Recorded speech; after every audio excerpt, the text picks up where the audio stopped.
প্রিয় দর্শক শ্রোতা, আসসালামু আলাইকুম এবং অফুরন্ত শুভকামনা সবার জন্য।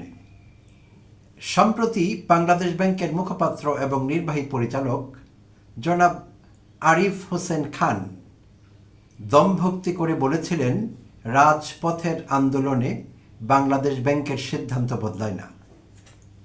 প্রিয় দর্শক শ্রোতা, সত্যিকার অর্থে সেটি ছিল একটি বাগাড়ম্বর। কারণ আমরা দেখলাম রাজপথের আন্দোলনে বাংলাদেশ ব্যাংকের সিদ্ধান্তও বদলায়। শুধু বাংলাদেশ ব্যাংকের সিদ্ধান্ত না, রাজপথের আন্দোলনে আরও অনেক কিছু বদলায়। যেমন বঙ্গবন্ধু কন্যাকে হেলিকপ্টারের পুচ্ছ ধরে উড়াল দিতে হয় রাজপথের আন্দোলনে। রাজপথের আন্দোলনে শ্রীলঙ্কার রাজাপাকসেদের, যারা পৌনে এক শতাব্দী দাপিয়ে বেরিয়েছে শ্রীলঙ্কায়, সেই রাজাপাকসে পরিবারকে জয় বাংলা হয়ে যেতে হয়। রাজপথের আন্দোলনে নেপালে ক্ষমতার পরিবর্তন হয়, মন্ত্রী, প্রধানমন্ত্রী, রাষ্ট্রপতিদের প্লেনে পালিয়ে যেতে হয়, দড়ি ধরে ঝুলে থাকতে দেখা যায়। তো এরকম অনেক কিছুই হয় রাজপথের আন্দোলনে। কারণ রাজপথের আন্দোলন জনগণ করেন কোনো দেশের, আর কোনো দেশের জনগণ যা চান তাই হয়। তো যাই হোক, বাংলাদেশ ব্যাংকের মুখপাত্র অল্প সময়ের জন্যে তিনি হয়তো শেখ হাসিনা হয়ে উঠেছিলেন, সেই স্টাইলে কথা বলছিলেন। তো প্রিয় দর্শক শ্রোতা, বাংলাদেশ ব্যাংকের এই মেগা সিরিয়ালটি শুরু হয়েছিল ঈদুল আজহার আগে। এটি সাম্প্রতিক মেগা সিরিয়ালের কথা বলছি, পুরনোটির কথা বলছি না। যদি বলতে হয় যে পুরনো মেগা সিরিয়াল কবে শুরু হয়েছিল, আগেরটি, তাহলে বলতে হবে সেটি শুরু হয়েছিল 2017-তে, প্রায় এক দশক আগে। আর এখনকারটি নিয়ে কথা বললে গত ঈদুল আজহার আগে শুরু হয়েছিল। কারণ 24 মে ইসলামী ব্যাংকের চেয়ারম্যান জনাব ওবায়দুর রহমান এবং ব্যবস্থাপনা পরিচালক ওমর ফারুক খান পদত্যাগ করেছিলেন 24 মে। এবং মজার ব্যাপার হলো, এই 24 মে 1.5 মাস আগে থেকেই তিনি লম্বা ছুটিতে ছিলেন। আসলে তাকে ছুটিতে রাখা হয়েছিল। তো যখন তাকে ছুটিতে পাঠানো হয় 1.5 মাসের জন্য, তখনই মানুষ বুঝতে পেরেছিলেন, বাংলাদেশের জনগণ বুঝতে পেরেছিলেন, ইসলামী ব্যাংক নিয়ে আবার একটি মেগা সিরিয়াল শুরু হতে যাচ্ছে। তো 24 মে তারা দুজন যখন পদত্যাগ করলেন, সেই রাতেই বাংলাদেশ ব্যাংক ইসলামী ব্যাংকের চেয়ারম্যান হিসেবে আরেকজনের নাম তারা প্রপোজ করলেন। আর সেই নামটি হলো জনাব খুরশেদ আলম। আর খুরশেদ আলম ছিলেন বাংলাদেশ ব্যাংকের সাবেক ডেপুটি গভর্নর, যিনি 2024-এর জুলাই অভ্যুত্থান পরবর্তী সময়ে বাংলাদেশ ব্যাংক থেকে বেরিয়ে যেতে বাধ্য হয়েছিলেন। কারণ বাংলাদেশ ব্যাংকের কর্মকর্তা কর্মচারীরা তাকে সহ্য করেননি। তাকে তারা ব্যাংক খেকো অ্যাসালমের লোক বলে মনে করতেন, এবং ব্যাংকের আরও নানা অনিয়মের সঙ্গে তিনি যুক্ত ছিলেন বলে অভিযোগ আছে। তো সেই জন্যে সেই ভদ্রলোককে চলে যেতে হয় ব্যাংক ছেড়ে। তাকেই আবার বাংলাদেশ ব্যাংক ফিরিয়ে এনেছে ইসলামী ব্যাংকের চেয়ারম্যান হিসেবে। তো এটি আসলে সরকারের সিদ্ধান্ত। বাংলাদেশ ব্যাংকও এখানে অসহায়। আমরা জানি অনেক দিন থেকে বাংলাদেশ ব্যাংক আর স্বায়ত্তশাসিত না, তারা ইচ্ছে মতো সব কিছু করতে পারেন না।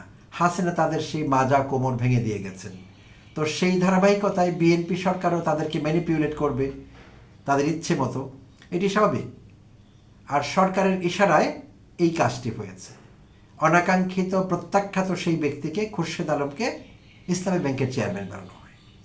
এবং 24 মে থেকেই ইসলামী ব্যাংকের গ্রাহকদের একটি অংশ এই বিষয়টির প্রতিবাদ জানিয়ে আন্দোলন সংগ্রাম শুরু করে। এবং তারা 1 জুন ইসলামী ব্যাংকের প্রধান কার্যালয়ের সামনে মানববন্ধন এবং প্রতিবাদ সমাবেশ করেন। সেখানে পুলিশ তাদের উপর ডিসপ্রপোর্শনেটলি, অর্থাৎ অসমানুপাতিকভাবে শক্তি প্রয়োগ করে।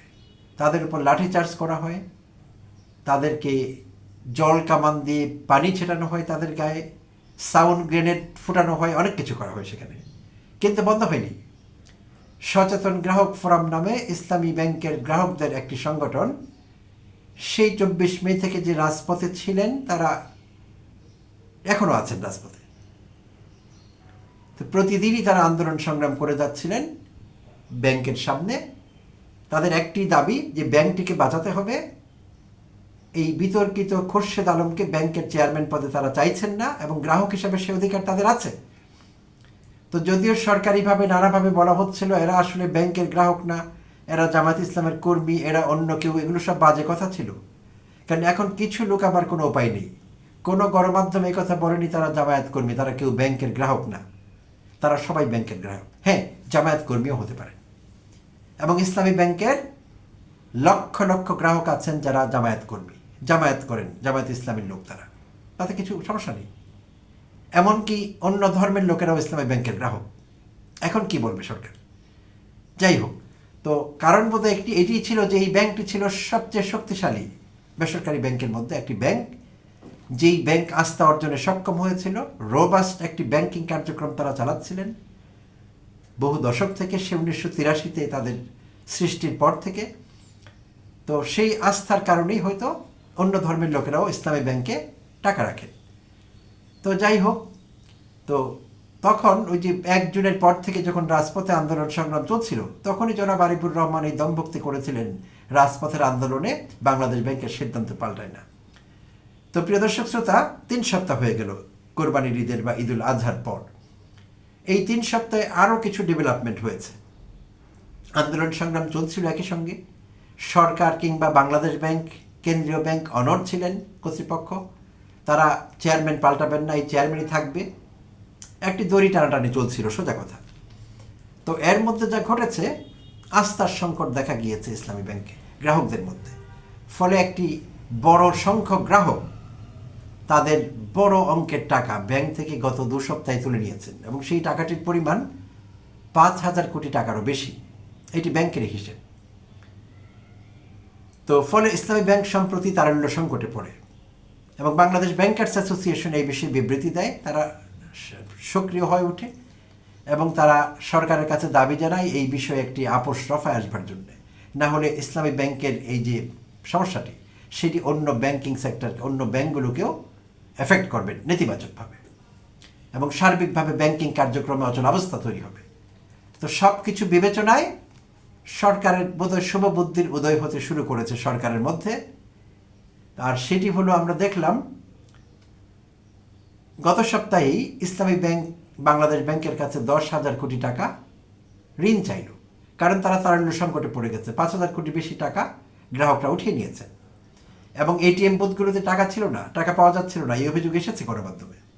সব কিছুকে কেন্দ্র করে এই অচলাবস্থা নিরসনে সাময়িকভাবে হলেও, ক্ষুদ্র পরিসরে হলেও সরকারের টনক নড়েছে, এবং তারা একটি সিদ্ধান্তে আসবার চেষ্টা করেছে। আর তারই প্রতিফলন আমরা দেখলাম রোববার দিন 2,500 কোটি টাকা বিশেষ লোন দেওয়া হলো, বিশেষ ধার বা ঋণ দেওয়া হলো ইসলামী ব্যাংকে বাংলাদেশ ব্যাংকের পক্ষ থেকে। এবং গতকাল সোমবারও আরও 2,500 কোটি টাকা ঋণ দেওয়া হলো। তো 2 দফায় সাকল্যে 5,000 কোটি টাকা ঋণ দেওয়া হয়েছে ইসলামী ব্যাংকে। তো তারা আপাতত তাতে করে সম্ভবত তারা তাদেরই তারল্য সংকট কাটিয়ে উঠতে পারবে, এটি একটি বিষয়। আর তার আগে বলে নেওয়া ভালো, শেষ করবার আগে বলতে চাইছি, সম্প্রতি আমরা জাতীয় সংসদে দেখলাম কি হয়েছে। এই ইসলামী ব্যাংক ইস্যুকে কেন্দ্র করে সরকারি দল এবং জামায়াত ইসলামের মধ্যে বেশ বাক বিতণ্ডা বলাই ভালো, সংসদে সেটি হয়েছে। এবং অনাকাঙ্ক্ষিতভাবে, অপ্রত্যাশিতভাবে সরকারি দল থেকে স্বরাষ্ট্রমন্ত্রী এই বিষয়ে, অর্থমন্ত্রী কথা বলতে পারতেন তাহলে হয়তো ভালো দেখাতো, স্বরাষ্ট্রমন্ত্রীকে কথা বলতে হলো। যেমন তিনি সব বিষয়ে কথা বলেন, সব জানতা শমশের আমাদের স্বরাষ্ট্রমন্ত্রী জনাব সালাউদ্দিন আহমেদ, তো তাকে বিবৃতি দিতে দেখা গেল 300 বিধিতে, লম্বা বিবৃতি না, আসলে ইসলামী ব্যাংকের চরিত্র হনন। কারণ তিনি তার লম্বা ফ্রিস্তি দিয়ে, যেখানে প্রচুর ভুলভাল তথ্য ছিল, তো যদিও সংসদে পরবর্তীতে জামায়াত ইসলামের আমির এবং সংসদের বিরোধী দলীয় নেতা ডাক্তার শফিকুর রহমান দাঁড়িয়ে বলেছিলেন তিনি ভুল এবং মিথ্যে তথ্য দিয়েছেন, তো আসলেই মিথ্যে ছিল তথ্যগুলো। তো সেখানে সালাউদ্দিন আহমেদ বেশ কিছু তথ্য দিলেন যে জামায়াত কি কি ক্ষতি করেছে ইসলামী ব্যাংকের। প্রিয় দর্শক শ্রোতা, তার আগে বলে নেওয়া ভালো, 2017-তে এসালম যখন ইসলামী ব্যাংক দখল করে নিল, এসালম গ্রুপ শেখ হাসিনার গ্রিন সিগন্যালে এবং ডিজিএফআই এর সহযোগিতায়, তখন থেকে এসালমের দখলও ছিল ইসলামী ব্যাংকের 82% শেয়ার। শুধু তাই না, শেখ হাসিনার পছন্দের লোক এসালম কিংবা এসালম গ্রুপ, যার নামের সঙ্গে স্বরাষ্ট্রমন্ত্রীর নামও অনাকাঙ্ক্ষিতভাবে কখনো কখনো জড়িয়ে যায়, লোকেরা তাকে জড়িয়ে কথা বলেন।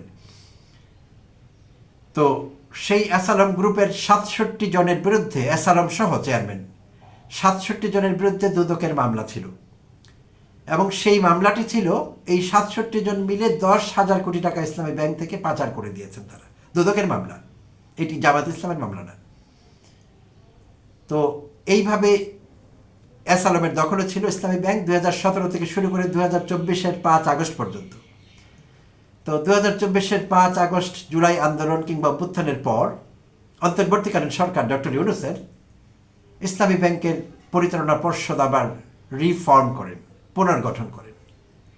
তো বিএনপি অভিযোগ করছে যে সেই সময় আবার ইসলামী ব্যাংকটি জামায়াত দখল নিয়েছিল সেই সময়। আচ্ছা, শুধু তাই না, সালাউদ্দিন আহমেদের দেওয়া অপতথ্যগুলোর মধ্যে একটি বড় তথ্য ছিল ইসলামী ব্যাংকের একটি কি বলে এটিকে,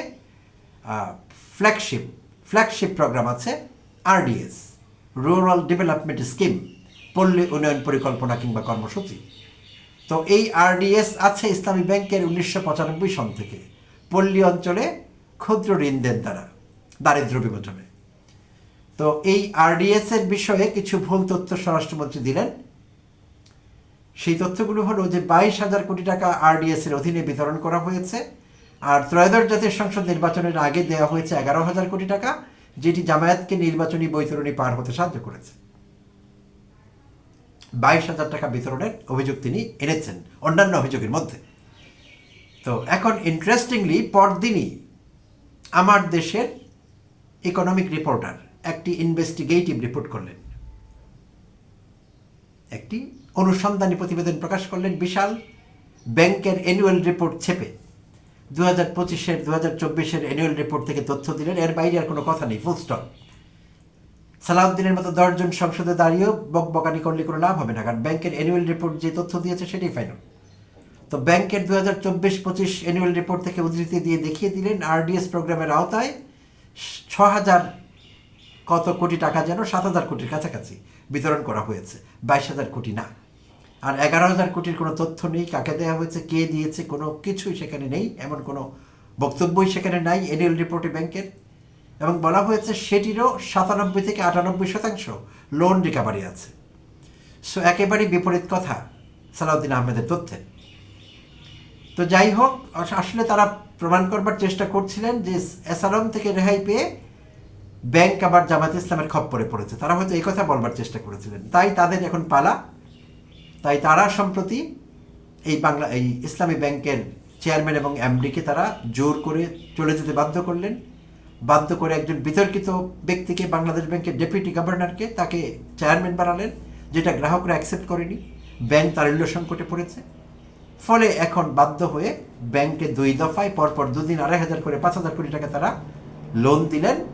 এবং সবচেয়ে বড় কথা হলো রোববার রাতে পরিচালনা পর্ষদ ভেঙে দিলেন, চেয়ারম্যানের পদও বিলুপ্ত হল। আর আপাতত ব্যাংকের পরিচালনা পর্ষদের দায়িত্ব পালন করছেন জনাব মোহাম্মদ জহির হোসেন।